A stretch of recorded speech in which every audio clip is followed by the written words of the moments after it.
It's a mean age. But it is going to be a beautiful future as long as we don't fuck it up. I'm Brian McWilliams, and this is Mean Age Daydream, where I bring you unfiltered comedy, criticism, philosophy, and politics with a mean age daydream.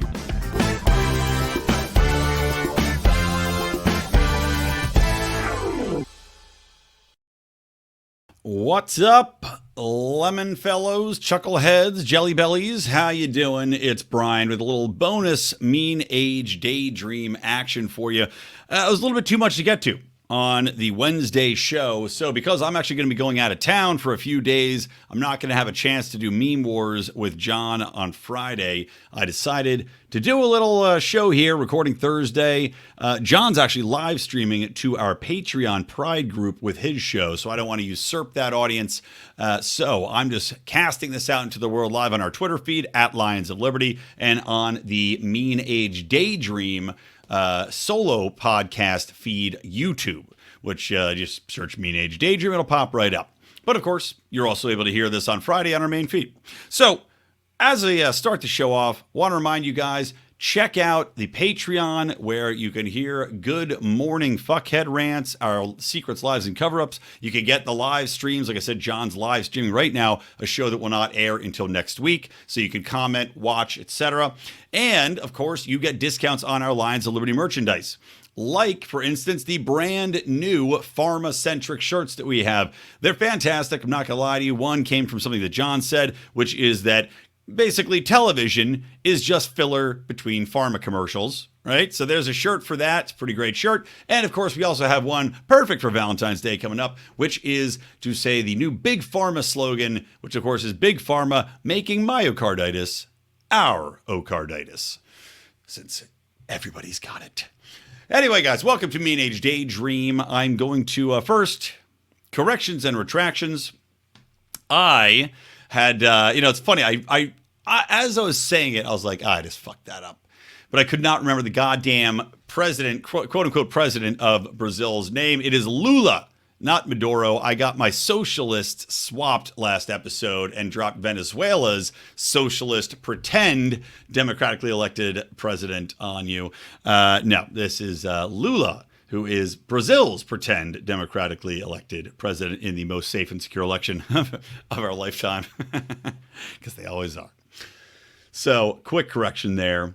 Today I'm going to get into a couple things. Number one is the Golden Globes. They just aired last night. I have some thoughts to share. I also I need to talk about Prince Harry. I can't despise him and his piece of shit wife any more than I do. I think they're probably on my top 10 most hated people in the world list. So I want to talk about them. But I also, just at the very top of the show, want to talk about something that just dropped. And that is Joe Biden being caught with classified documents. Now, I'm not going to add anything real new here. I'm not going to add anything that you haven't heard before. This news has been out. Everybody's saying the same thing. So I will just echo that it is hilarious. It's hilarious whenever these leftists, whenever the Democrats, whenever the people in the entertainment and media complex get slapped with a giant fish made of hypocrisy. Just like the old Monty Python slapping people in the face with trout. Well, you got slapped in the face with the trout here, because as they try to prosecute Donald Trump, try to make it so he can't run for re-election because he had these classified documents at Mar-a-Lago, blah, blah, blah, blah, blah. Oh my God, clutch your pearls. Won't somebody think of the national secrets that we've had here? Meanwhile, you don't hear shit about what actually was in there. They're classified. But if it was actually something so dire, so necessary to the security of the nation, I guarantee something would have leaked. Because when the man was president, stuff leaked all the time. I'm pretty sure that with the DOJ behind Biden and in his pocket, and the FBI, and all the deep state operatives, we would have heard something about what was there. So clearly nothing. But yet now, not one location, but two locations. Joe Biden documents found not from when he was president, because the president has the ability to declassify documents, right? When he's vice president. So he does not have any power at this point in time to declassify anything. Well, in not one location, but two locations, they find documents, classified documents that he had kept. And from vice president era, well, that's quite a long time. Shouldn't they have raided his house? Shouldn't they have kicked the doors in? Shouldn't they have drug him away in chains? And everything that they did to Donald Trump, shouldn't that have been happening daily? Shouldn't they have been haranguing and harassing him and leaking to the public that he's keeping documents from them? Of course not. That won't happen. And of course, idiot Joy Behar says on The View out loud, well, we're giving Biden the benefit of the doubt because we don't think that he's a liar. Well, guess what, Joy? Biden's got a much longer track record of being a liar, a charlatan, a corrupt piece of garbage than Donald Trump does. Not that I have any love for Donald Trump. He thoroughly got rid of any affection that I had for him that I might have felt early in his presidency when I thought he was going to be more libertarian.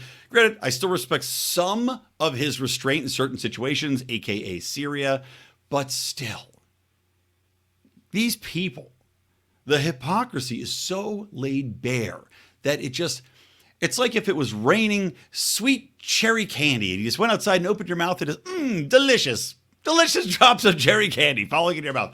That's what it tastes like when this shit happens, predictably. Because every president, and I said this when they caught Donald Trump, I said every single president has done this. If you went on a witch hunt, if you tried to find this shit, you're going to find it.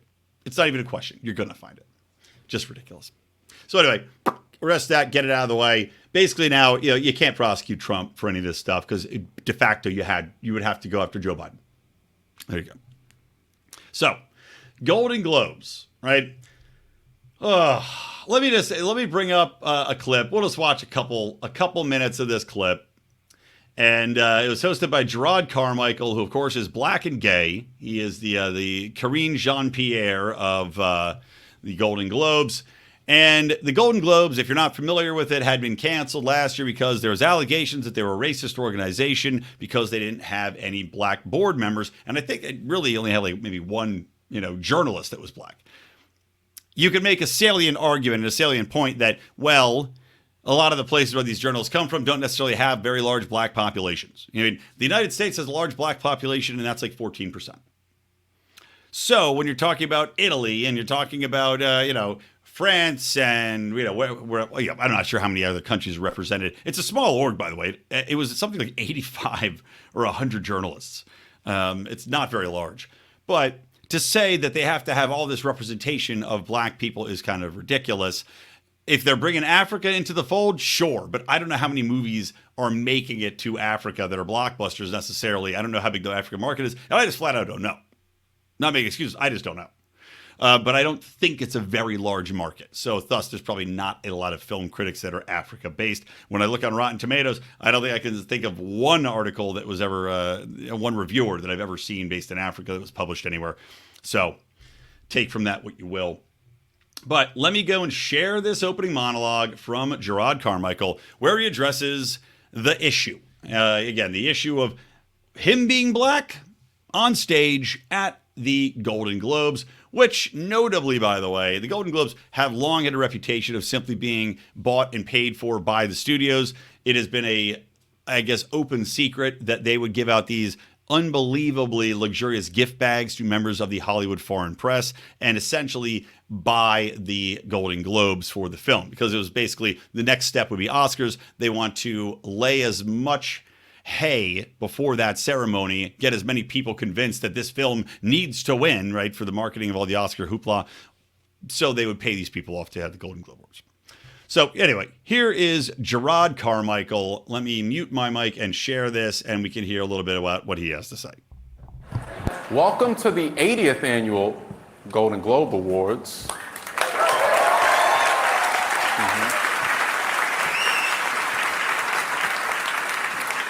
I am your host, Gerard Carmichael. Sure. And I'll tell you why I'm here. I'm here because I'm black.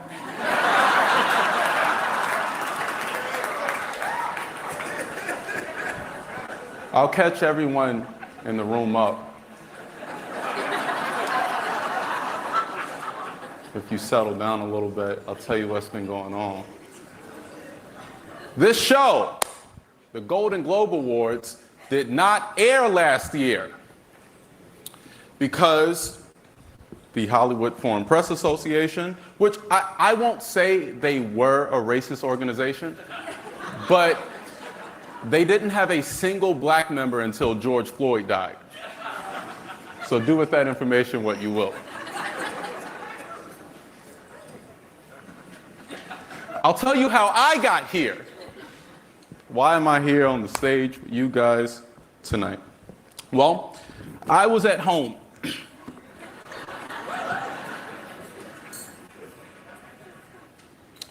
Drinking tea, and I got a phone call from my man, Stephen Hill. Stephen Hill is a great producer, and he said, Gerard, really, I'm honored to be making this phone call. He said, I'm producing the 80th Golden Globes, and it would be an honor if you would agree to join as the host. I was like, whoa. You know, like 1 minute you're making mint tea at home. The next you're invited to be the black face of an embattled white organization. Life really comes at you fast, you know? So I said, Stephen, I'm torn. I'll be honest with you. I'm a little torn because, you know, one, it's a great opportunity. Thank you for the call. But I'm only being asked to host this, I know, because I'm black. And Stephen said, let me stop you right there, Gerard. He said, you are being asked to host this show because you are talented. You're being asked to host this show because you're charming. He said, you're being asked to host this show because you are one of the greatest comedians of a generation. But Stephen's black, so what does he know? Like, he's only producing this show because he's black. They're not going to tell him why he's here either. So I said, Stephen, this is a lot for me. Let me call you back. So I did what I do when I have a moral, racial dilemma. I called the homegirl Avery, who, for the sake of this monologue, represents every black person in America. And I said to Avery, Avery, they asked me to host the Golden Globes. And I said, you know, what should I do? And she said, ooh, Buki, I'm so proud of you. Now, remind me, which award show was that again? And I told her what the show was, and I told her about how last year didn't air because of the no black people thing. And she was like, well, how much are they paying you? And I said, well, Avery, it's not about the money, honestly. It's about the moral question of whether I should allow. And she said, Gerard, enough of that. How much are they paying you? And I said, $500,000. And she said, boy, if you don't put on a good suit and take them white people money. All right. So anyway, that's enough of that. As you can tell, it's very boring. Very boring, but I wanted you to hear the opening monologue. I wanted you to hear just how boring that was, if I'm being perfectly honest, because it's important for you to see how self-serious he is about it. You know, he made a couple jokes. I don't know if they're supposed to be jokes and just failed. I did laugh at the part where the guy said, you're one of the most talented communities of your generation. No, he's not. No, he's not. Look, yeah, he's fine, okay? The only thing I could think of seeing him in is Old School, where he's one of the guys, I think one of the guys that drops his concrete slab off the wall, right? And it stretches your dick out. And he's not the one that falls down the sewer hole, but I believe, or maybe he is the guy that falls down the sewer hole. Anyway, that's the only thing I can remember this guy from. So, whatever. They reach out to him. Maybe they didn't have the budget to get somebody bigger. Maybe the other people turned them down. I just don't know. But they paid him a hell of a lot of money, $500,000. Point being, he's so self-serious about this shit, right? He can't just get up there and tell the jokes. No, he's got to sit down. He's got to really belabor the point and stretch it out and remind everybody in the room that racism is so big and so there, and let's address it right here. Now, on some level, I appreciate that, right? It's the elephant in the room. You want to address it. And by the way, I cut it off before he gets to it, but he also talks about how the Hollywood Foreign Press wanted to hear what he was going to say, meet with him ahead of time, and he said no. He said no because he goes, well, whatever, you're not going to fire me because I'm black. And he's right in that, no, they can't fire him. They're in a position now where they cannot fire him. You can extend that into a various number of ways, by the way, just in our current culture and climate, and how a lot of people are indeed unfireable because of their position or the way they look. I would argue that Karine Jean-Pierre is unfireable at this point, despite the fact that she is clearly inept in any way. She is awful at her job. But yet, there's no way they can fire her now. They painted themselves into a corner, right? Because to fire her would be racist and it would be homophobic. So they painted themselves in a corner. It's also, by extension, I think not a great thing that because of the skin color some people might have, that businesses, that schools find themselves in positions where they cannot reprimand, they cannot correct, they cannot fire, they cannot find themselves being honest. They're not even giving people awards based upon their performance. I mean, this comes down to something I'm going to talk about actually on next week's show with the Hapitarians, going to have them on, which is a school district that paid $500,000 seems to be what you pay to try to look not racist, right? Jared Carmichael gets $500,000. The school district in New Jersey pays $500,000 to hire some shitty organization that comes in, and there's video of this, a black guy, probably about a 50, 55, 60-year-old black man saying, well, to get outcomes that we want, to get equitable outcomes, we might not have to give some people the awards that they deserve. And they're specifically talking about there were students that happened predominantly to be Asian American in this case, who were supposed to get awards of merit. And the school did not give them those awards intentionally because they bypassed them to give them to black students that had performed worse, but they wanted to signal. They wanted the equity. So instead, they punished kids who actually had earned it, had busted their ass, try hard, done well, earned these things. They intentionally overlooked them in order to put on the face of equity and look how great we are and these black students are succeeding. That's not good for anybody. It's not good for the Asians. It's going to be disincentivizing to the Asian population. It's not good for the black population, who now has to wonder if the things that they're getting are based on merit. And not only that, but if you extend this further, it's also going into what you see in law schools, what you see in colleges, where now you may not be preparing kids the way you should be preparing kids. Because instead of getting them forward on what they're learning, how they're performing, you're now pushing them ahead based on how you want to be perceived by the outside world. Talking about this, you can't fire Gerard Carmichael thing. There was an instance, and I'm trying to remember what school district it was. I think it was in New York State, actually, where they had, after the George Floyd riots, they said that it was racist to hold black students to the same standards of other students. And what they did was they said you were not allowed to reprimand a black student for not doing homework. You were not allowed to fail them on tests. You were not allowed to give them citations for being tardy to school or missing school. And you were not allowed to, something else like fighting, or something like acting out, fighting, disobeying. None of these things were permitted to be criticized, cited. You weren't allowed to take punitive action against them for any of these things. You weren't allowed to dock their grades. It's insane. And if you're going to argue to me that that's somehow going to create better people and better outcomes that are equitable, not holding people accountable, especially when they're youth that need structure, then you're selling me a giant horse shit sandwich. Now, getting back to the Golden Globes. I don't think it's a bad thing that Gerard Carmichael addressed it. I do think that if you're talking about a show, I guess maybe this is them taking it on the chin, right? I think the strategy probably for the Golden Globes was they hire somebody, they say, okay, he's probably going to do something like this. We're going to take that, right? We're going to take a loss here early so we can have a gain later and get the show back on track, where this is not going to be addressed every goddamn time we do the show. They did just have it canceled last year, right? They bring it back. They've got this guy over here who goes up and talks about racism predictably, right? Now, every single person that used to watch the show that tuned out because of this woke ass, everything's about race horseshit, instantly turned the channel. I know me. I wanted to check it out for about 2 minutes. I turned it off. I turned it off the exact same place, roughly, that I just turned the video off now. And I didn't go back. I went and I said, yeah, I'll see if there's any interesting clips. I'll see those clips. Because we don't want to see this shit anymore. But at the same time, if you're the Golden Globes, what do? You are in a trap. You are basically in a hole, and someone's passing you down a bucket and telling you to put the lotion on your skin, and they're just like, all right, well, I'm going to put the lotion on my skin now, and let's hope that I can escape tomorrow. That's what they did here. They were held hostage by the race paradigm that exists now within society. So my belief is they said, screw it. We're just going to hope that we can get this show. We hope that it'll come back next year. They probably have a contract, but it did have the worst ratings ever for a Golden Globes.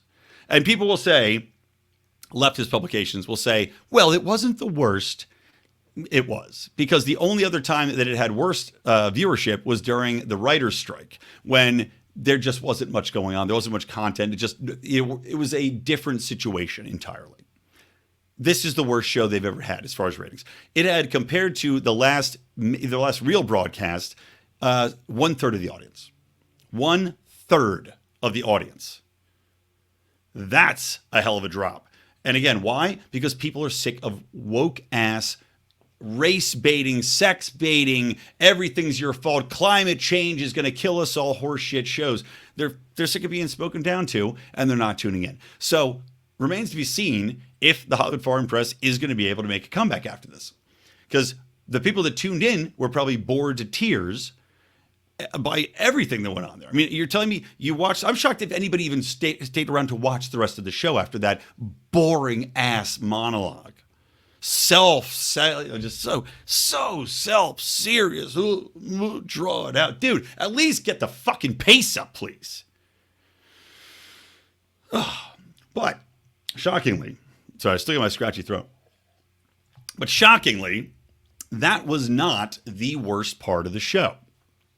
The worst part of the show would come later on when Sean Penn went up on stage and did this long, drawn-out, ass-kissing, dick-sucking speech before cutting to a pre-recorded speech from who?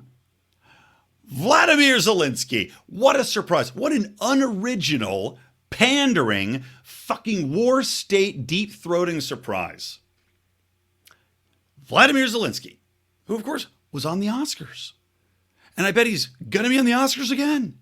Let's get this shithead in, who's got all the time in the world to make stupid speeches to a bunch of Hollywood elite dickheads, because he knows Hollywood elite dickheads will send him money and be the face of his PR campaign.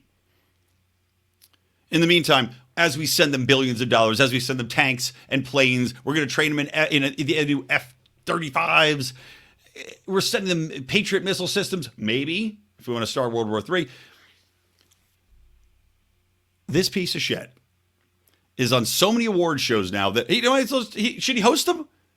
I mean, he's the new Billy Crystal. Zelensky, come on out there, you trot him out there. Hello, my friends. Welcome to the Oscars. I don't know what accent that was. It started off Russian and went into French. But it's just insulting. And again, the American people, unless you're these ultra loud, I mean, are the entirety of the Twitter that has a Ukrainian flag in their profile, is that who watched last night's Golden Globes? I have to think that's the only people that did. Because the majority of the country is against the war in Ukraine. The majority of the country is against us sending billions and sending weapons as we continue to double and triple and quadruple down on this. But they think that it's a great idea. What a heartwarming pick-me-up moment to cut to this fucking asshole who has gotten rid of the number one religion in the country, who has banned opposition political parties, who is definitely going after journalists that go after, because he's already banned and basically made all the media state-run media. Yep, just like good old Russia, just like the people they're fighting. All of the media in Ukraine is now state-run, right? That was something that he put into practice as well pretty recently. He's already banned people from Ukraine and trying to get Russian passports to go into Russia, escape the country. This is the hero that the Golden Globes want to feed. But it gets better.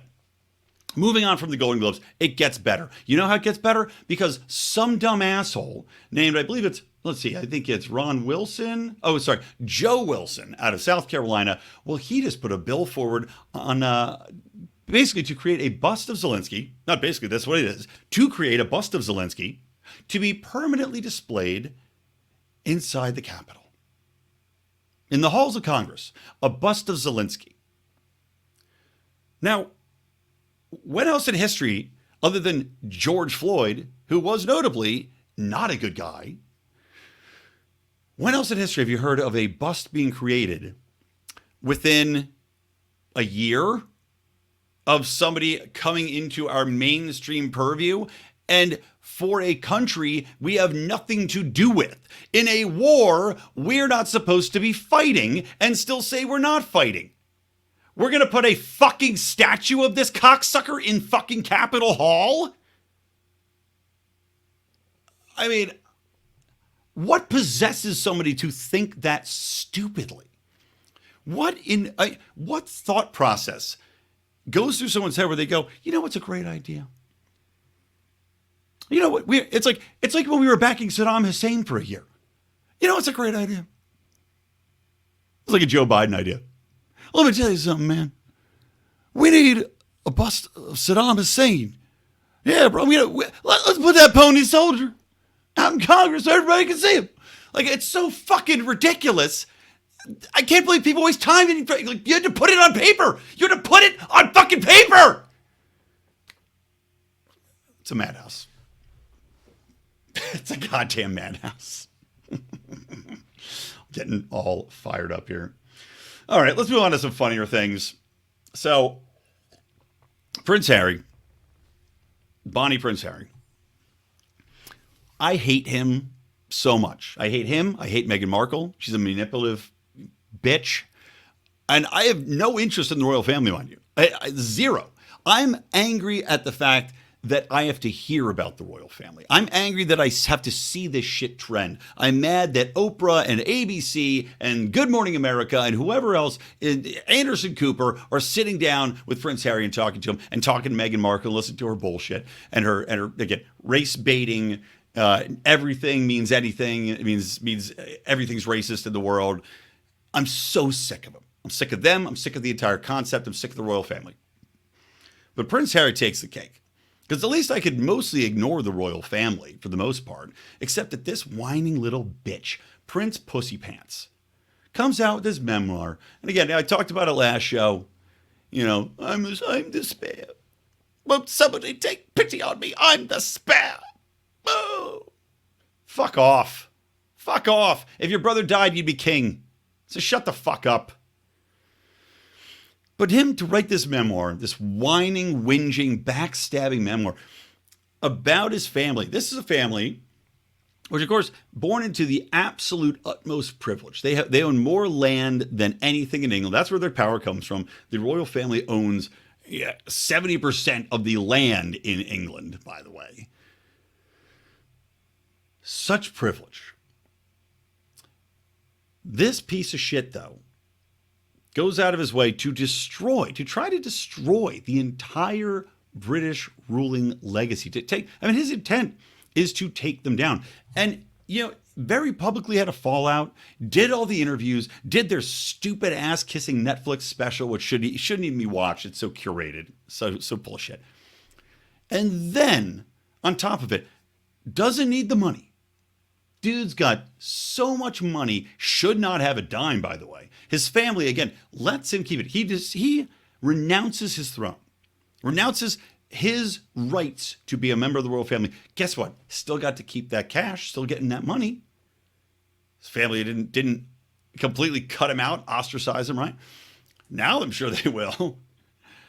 But this piece of shit goes and does all these tours and puts, drags his royal family through the dirt, lets his wife call them a bunch of racists, which nothing I've heard sounds to me like they're actually racist. Nothing. Not a single thing. Drags them through the mud and now has the gall to put out a memoir about woe is Prince Harry. Oh, they're so terribly feel. Oh no, I had a fight with my brother. Oh no. Uh-oh, my mom died. No, it sucks your mom died, dude. A lot of people's mom died. And you know what? A lot of people whose moms died didn't turn into fucking pieces of shit that turn on their family and go out of their way to try to burn down the legacy of their household. A lot of people just man up, get the job done, try to be good people, try to do good in the world. Not this kid. Not this guy. Probably because most people that go through trauma actually have to work for a living. Most people that go through trauma actually have to try to put their lives back together to be good people. They can't simply wallow in self-pity because they've got millions of dollars and land holdings and houses and everywhere. And you can't go and stay with your buddy, whoever the fuck is, over in Africa for 2 years and stay on their royal grounds and play polo and and eat chocolate off of your nanny's asshole. These people actually have to get their lives together. They got to go to work. They got to take care of their kids, and they don't have nannies to help them do it, which I'm sure Meghan Markle will find a reason to whine about. By the way, she better take it up the ass hard. Meghan Markle better give just fantastic ass for the shit she has caused and for how whipped he is. But as people tweeted that out, as people have probably pointed out, more than likely she's given it. More than likely, Prince Harry's such a little puss that he's the one taking it. Now, on that perfect segue, and yes, Brian, how is that a perfect segue? Well, let me share it with you. Since John and I are going to do our Meme Friday show, I've got one for you that I want to share here. And this is from a Great British Memes and from a gal named Delaney on Instagram at Female Hysterias. This is from the audiobook for Spare, read by Prince Harry. Let's give a listen, shall we? You're not going to be disappointed. Trust me, you're not going to be disappointed. Share, and here we go. Let me turn my mic off. Remedies, including one recommended by a friend. She'd urged me to apply Elizabeth Arden cream. My mum used that on her lips. You want me to put that on my todger? It works, Harry. Trust me. I found a tube, and the minute I opened it, the smell transported me through time. I felt as if my mother was right there in the room. Then I took a smidge and applied it, down there. My penis was oscillating between extremely sensitive and borderline traumatized. The last place I wanted to be was Frostnipistan. I'd been trying some home remedies, including one recommended by a friend. She'd urged me to apply Elizabeth Arden cream. My mum used that on her lips. You want me to put that on my todger? It works, Harry. Trust me. I found a tube, and the minute I opened it, the smell transported me through time. All right, there you go. There you go. So that was in his memoirs. Putting on his mommy's hand cream on his dick. And, of course, as you heard, it oscillated.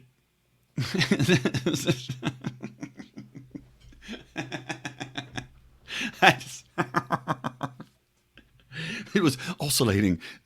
He was oscillating at a feverish pitch. This man we're supposed to take seriously. We're supposed to feel sorry for him.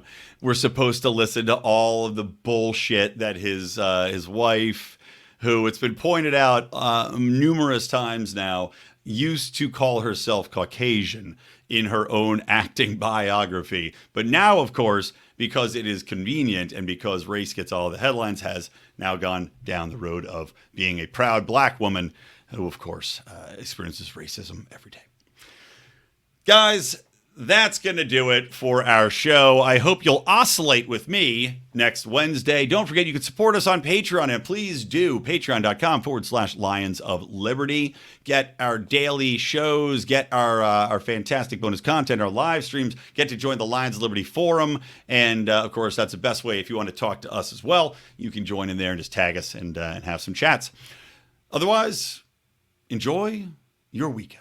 From me, Brian McWilliams, from the Lions of Liberty, and from Prince Harry's oscillating penis, keep those electric eyes on me, babe, and keep that ray gun to my head.